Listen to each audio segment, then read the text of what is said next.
प्रिय छात्रों, आज हम कक्षा 12 के नागरिक के छात्रों के लिए गुट निरपेक्ष आंदोलन को लेकर आए हैं। आइए हम आप इसका अध्ययन करें। जैसा कि आप जानते हैं, शीत युद्ध काल में दो ध्रुव थे। पहला गुट का नाम था पूंजीवादी गुट, दूसरा का नाम था साम्यवादी गुट। एक तरफ संयुक्त राज्य अमेरिका था और दूसरी तरफ साम्यवादी सोवियत रूस था। दोनों के सख्त विभाजन में, दोनों के महत्वाकांक्षा में, दोनों के प्रतियोगिता में विश्व दो गुट में बंट गया था। ऐसे माहौल में जो पराधीन देश थे, जब स्वाधीनता को प्राप्त किए तो उनके लिए यह आवश्यक था कि वे एक नया रास्ता चुनें।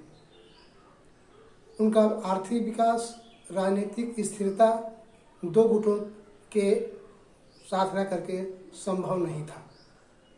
उन्होंने तय किया कि हम किसी के पीछे लगू नहीं रहेंगे, अपना एक स्वतंत्र नीति अपनाएंगे। इस नीति को कशमकश में लेकर के तत्कालीन एशियाई देश, अफ्रीकी देश और लैटिन अमेरिका के जो नव-स्वाधीन देश थे, इनका समग्र प्रयास ही गुट निरपेक्ष आंदोलन के नाम से जाना जाता है। गुट निरपेक्ष आंदोलन, जैसा कि आप जानते हैं, इन तीनों वर्ग के देशों द्वारा दोनों गुटों के विपरीत रह करके, दोनों गुटों से अलग रह करके किसी गुट में शामिल न रहने की नीति अपनाना ही गुट निरपेक्ष आंदोलन जो है परिणित होता है। तो आइए हम देखते हैं गुट निरपेक्ष आंदोलन जो है ये किस रूप में कैसे आया है। तो ये एशियाई देश, अफ्रीकी देश, लैटिन अमेरिकी देशों को जो है तृतीय विश्व कहा जाता है, तीसरा विश्व, तीसरी दुनिया कहा जाता है। पहली दुनिया या प्रथम विश्व कहा जाता है पूंजीवादी के समर्थक संयुक्त राज्य अमेरिका के गुट वालों को, और दूसरा विश्व कहा जाता है साम्यवादी दल के नेतृत्व सोवियत रूस के समर्थक वाले देशों को। अर्थात दो विश्व।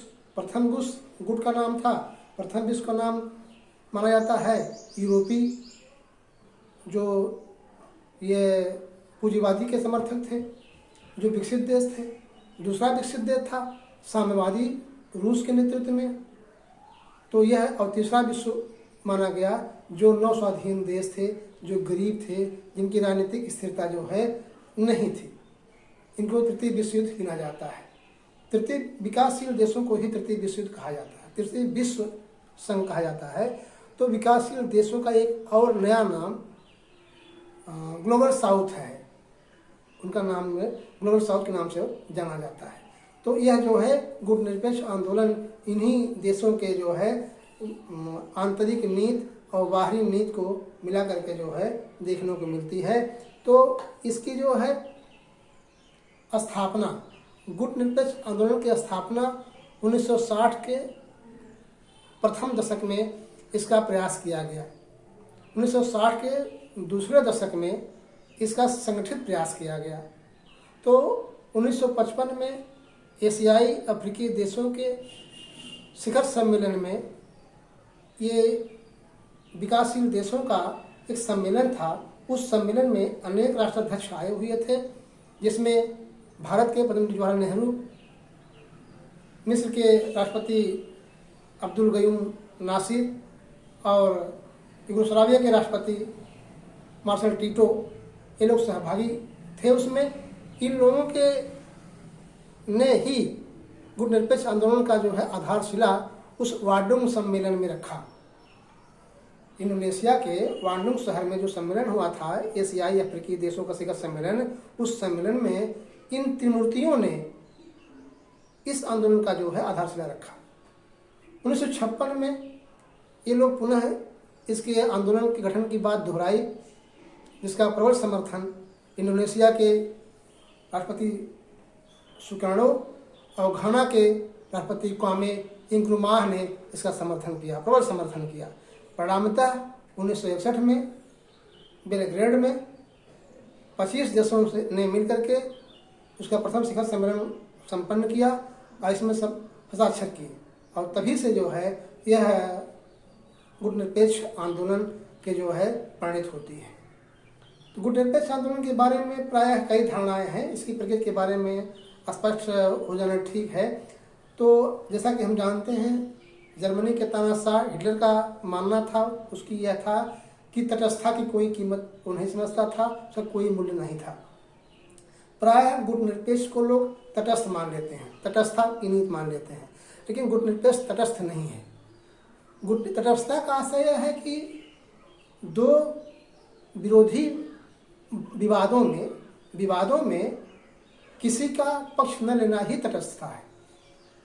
क्योंकि गुटनिरपेक्ष यह है कि विवाद में गुण दोष के मेरिट को देखते हुए गुण को समर्थन करना, अर्थात पक्ष विपक्ष के विवाद को देखते हुए सही का समर्थन करना ही गुटनिरपेक्षता है। इसका एक आशय और है, गुटनिरपेक्षता का आशय असंलग्नता से भी लगाया जाता है। असंलग्नता, तो असंलग्नता भी गुटनिरपेक्षता का पर्याय नहीं है। विवाद से परे रहना ही असंलग्नता है। किसी विवाद में शामिल न होना, किसी विवाद में न पड़ना असंलग्नता है। जबकि गुटनिरपेक्षता का आशय विवाद की प्रकृति में, विवाद की जड़ में जा करके गुण दोष को देखना और गुण का समर्थन करना ही गुटनिरपेक्षता है। पंडित जवाहरलाल नेहरू 1949 में अमेरिकी जनता के सामने इसकी प्रकृति को स्पष्ट करने का प्रयास किया है। उन्होंने कहा था कि यदि स्वतंत्रता पर संकट उत्पन्न हो और न्याय पर आघात पहुंचे तथा आक्रमण का भय हो तो हम तटस्थ नहीं रहेंगे। तो यह है तटस्थता की नीति। तो इन से पड़ा में 1961 में इसका जो है प्रथम शिखर सम्मेलन हुआ, और उस शिखर सम्मेलन में इसके कुछ मूलभूत सिद्धांतों को स्वीकार किया गया, जिसको हम आगे चल करके देखेंगे। तो इसमें जो है पहला शिखर सम्मेलन के दौरान कर्णधारों ने ये नीति अपनाई कि प्रथम नीति है कि स्वतंत्र विदेश नीति, गुटनिरपेक्ष आंदोलन का स्वतंत्र विदेश नीति, स्वतंत्र विदेश नीति।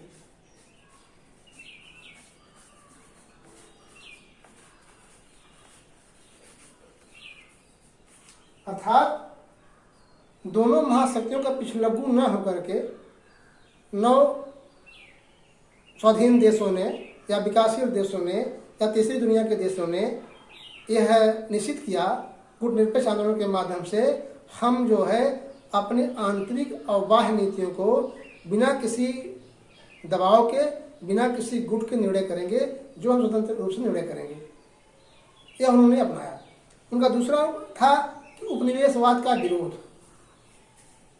इसमें दूसरा सिद्धांत था उपनिवेशवाद का विरोध।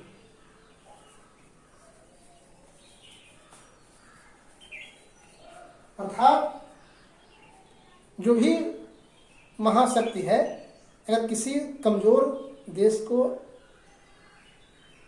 कब्जा कर लेता है तो उसको हम उस शक्ति का विरोध करेंगे, उसके साथ नहीं रहेंगे। अगला उन्होंने अपनाया सैनिक गुटबंदी से दूर। अर्थात किसी भी महाशक्ति के साथ हम जो है ये निर्गुट आंदोलन वाले देश साथ नहीं रहेंगे। अर्थात साम्यवादी रूस के साथ और न ही संयुक्त राज्य अमेरिका के साथ किसी सैन्य गुट में शामिल रहेंगे।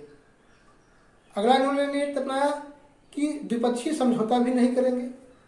अर्थात द्विपक्षीय समझौता भी नहीं करेंगे। दो महाशक्तियां साम्यवादी रूस और संयुक्त राज्य अमेरिका विश्व को गुटों में बांट लिए थे। प्रथम गुट द्वितीय गुट के नाम से प्राय विश्व 2 गुटों में बट गया था। ऐसे माहौल में शीत युद्ध काल में गुटनिरपेक्ष आंदोलन के कर्णधारों ने यह निर्णय लिया कि हम लोग किसी भी महाशक्ति के साथ द्विपक्षीय समझौता नहीं करेंगे और यह हमारी जो है आंतरिक और बाह्य नीति रहेगी। उन्होंने अगला नीति अपनाया कि अपने भू क्षेत्र में, अपने देश में किसी भी महाशक्ति को सैनिक अड्डा नहीं बनने देंगे। किसी भी महाशक्ति को सैनिक अड्डा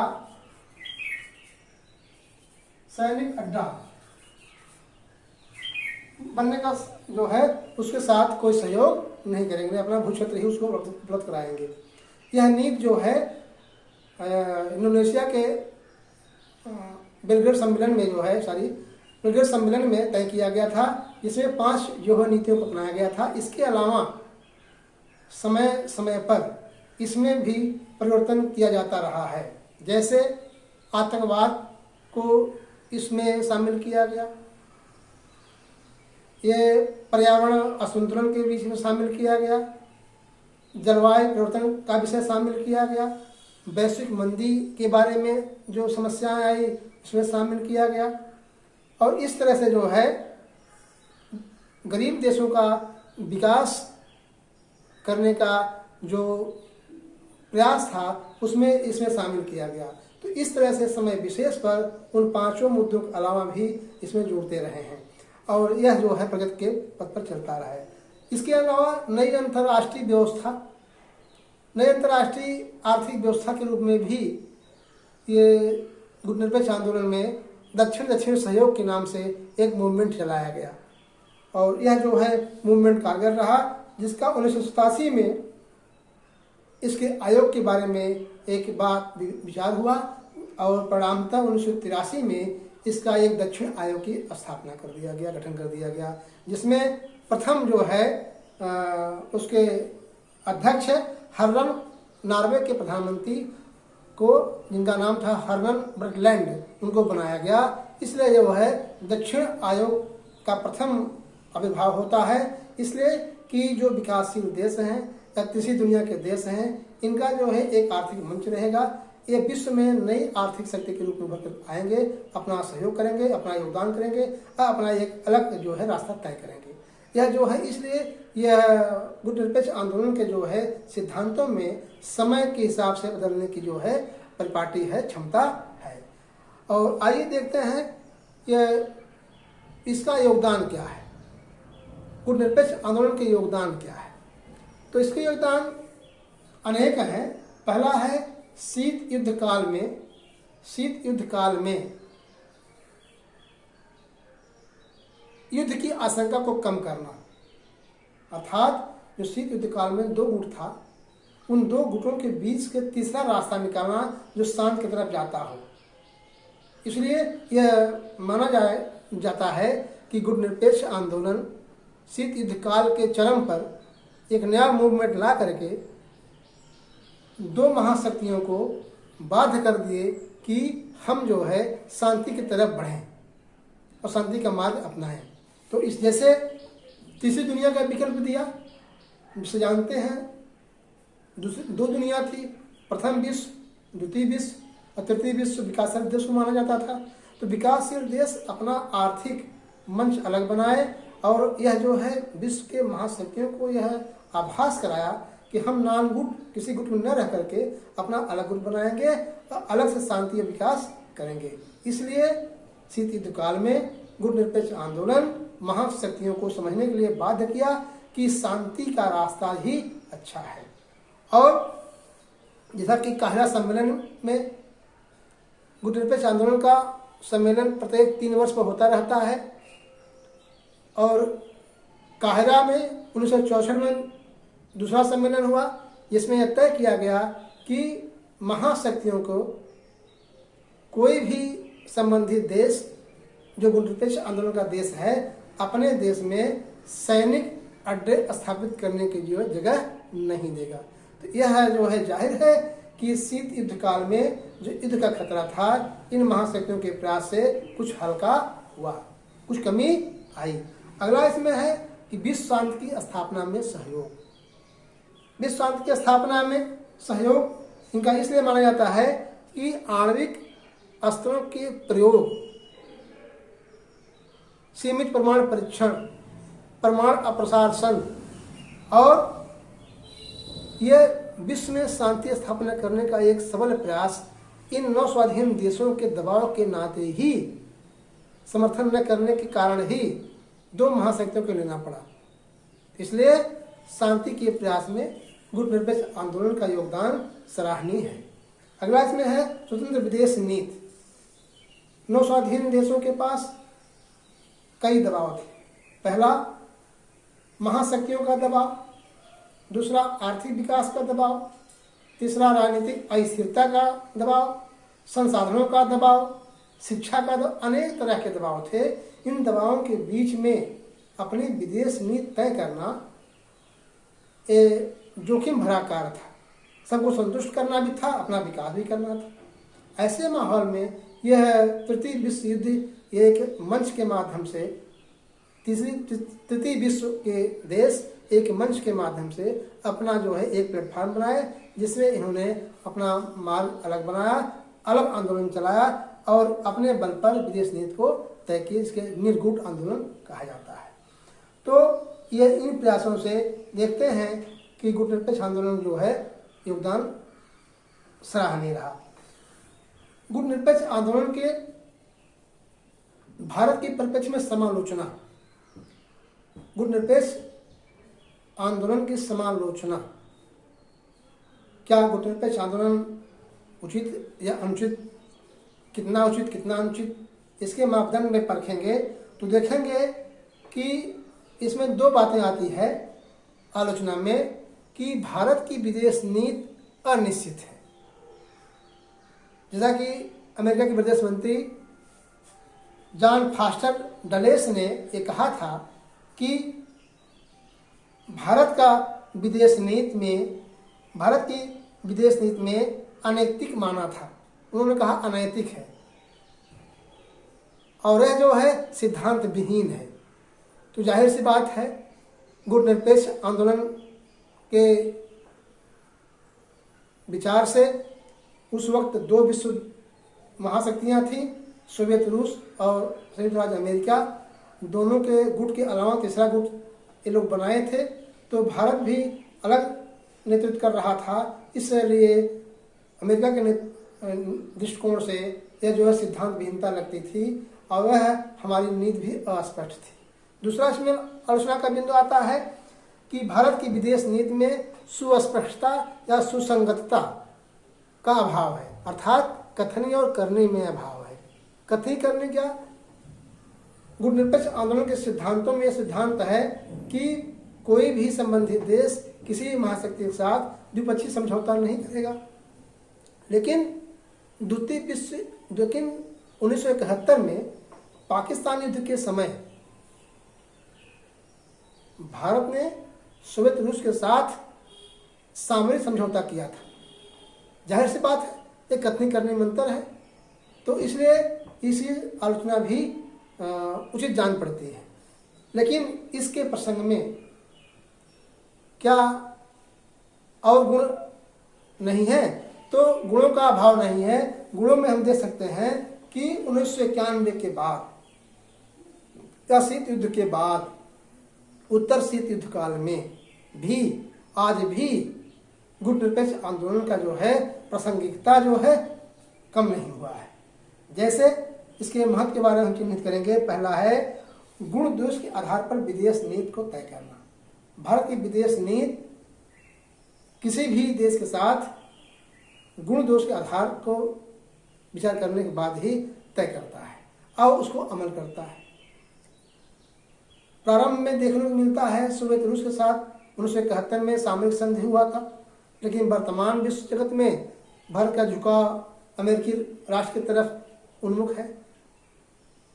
तो यह देखने को मिलता है कि समय समय पर भारत की विदेश नीति अपने गुण दोष आधार पर दिशा तय करती है।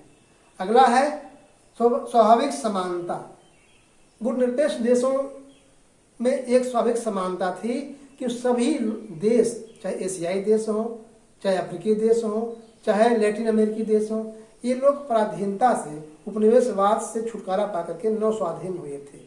तो इनके जाहिर सी बात है ये एक समान कष्ट का अनुभव किए थे, एक समान गुलामी का अनुभव किए थे, और इसलिए उनका जो है दर्द एक समान था। तो वो समान भाव से मिलकर के अपना आर्थिक विकास करने में एक मंच पर साझा किए। अगला इसमें है विकासशील देश की संप्रभुता और अखंडता का रक्षा करने में भूमिका। गुटनिरपेक्ष आंदोलन, संप्रभुता किसी देश की आत्मा होती है, इसलिए अपने देश के निर्णय आंतरिक हो चाहे बाह्य निर्णय हो, वो करने के लिए राष्ट्रीय सरकार स्वतंत्र है और करती भी है। और अखंडता किसी अपने देश की सीमा का सुरक्षा करना उसका दायित्व बनता है, और किसी के दबाव में किसी के साथ संधि नहीं कर सकता, अपनी मर्जी के अनुसार संधि करेगा, किसी अपने देश को टुकड़े नहीं होने देगा। यह संप्रभुता और अखंडता का जो है निर्णय करने की क्षमता उस देश की राष्ट्रीय सरकार के पास निहित होती है, और इस गुटनिरपेक्ष आंदोलन का जो है ये महत्वपूर्ण योगदान माना जाता है। अगला है मंच की उपलब्धता। एक जो वैश्विक समस्या विश्व में है, राष्ट्रीय पंचायत संयुक्त राष्ट्र संघ एक व्यापक स्तर पर है, लेकिन उसके कम स्तर पर गुटनिरपेक्ष आंदोलन अपना एक साझा ऐसा मंच है कि ये परस्पर जो स्वाभाविक दोस्त हैं, जो कभी पराधीन थे, स्वाधीनता का स्वाद चखे हैं, ऐसे देश मिल करके एक अपना निजी अपनत्व का जो प्लेटफॉर्म है उस पर आत्मीयता से विचार करने के एक मंच पा गए, जिसमें वो जो है खुल करके अपनी बात रखते हैं और रख सकते थे। इसलिए एक नया मंच का प्लेटफॉर्म गुटनिरपेक्ष आंदोलन की जो है उपलब्धि में गिना जाएगा। अगला इसमें है दक्षिण दक्षिण सहयोग। दक्षिण दक्षिण सहयोग प्रायः दक्षिण विकासशील देश के देशों को कहा जाता है या तृतीय विश्व को कहा जाता है। यहाँ आर्थिक विकास नहीं हुआ था, विकसित देश कहे जाते थे या विकासशील देश कहे जाते थे, विकसित देश नहीं विकासशील देश कहे जाते थे।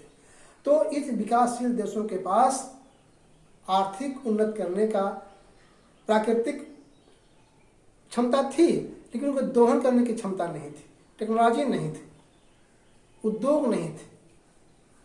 ऐसे पृष्ठभूमि में ये गरीब देशों ने एक दक्षिण दक्षिण आयोग के माध्यम से एक अपना प्लेटफॉर्म बनाए, जिससे जो है यह अपना नया विकास किए। जैसे 1987 में दक्षिण आयोग बना, और वो भी संयुक्त राष्ट्र संघ के निर्देशों में, और इसमें 1987 में 1987 में जो है इसके लिए प्रयास किया गया, और प्रयास करने के आधार पर 1983 में दक्षिण आयोग की जो है परिकल्पना देखने को मिलती है, जिसमें जो है नॉर्वे के प्रधानमंत्री हर्मन ब्रंडलैंड को इसका आयोग का अध्यक्ष बनाया गया, इसलिए उनको ब्रंडलैंड आयोग भी कहा जाता है। इस ब्रंडलैंड आयोग में 17 जीवंत विकास को शामिल किया गया है, जो नई आर्थिक विकास को दर्शाता है। तो नई आर्थिक विकास भी गुटनिरपेक्ष आंदोलन का जो है नई उपलब्धि है, जो जीवंत विकास का समर्थन करना। जीवंत विकास क्या है? जीवंत विकास के दुरुपयोग का परिणाम आज हम देख रहे हैं, कोरोना वायरस।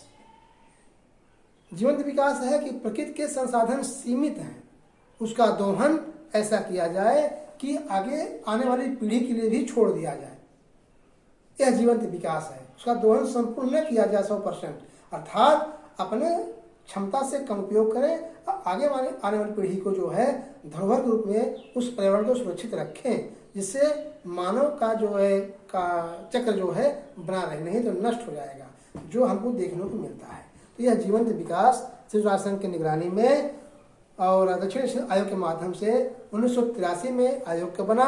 इस आयोग के माध्यम से 17 जीवंत विकास तय किए गए, जो आज भी चरितार्थ होते हैं। अगला है बहुपक्षीय विश्व की कल्पना।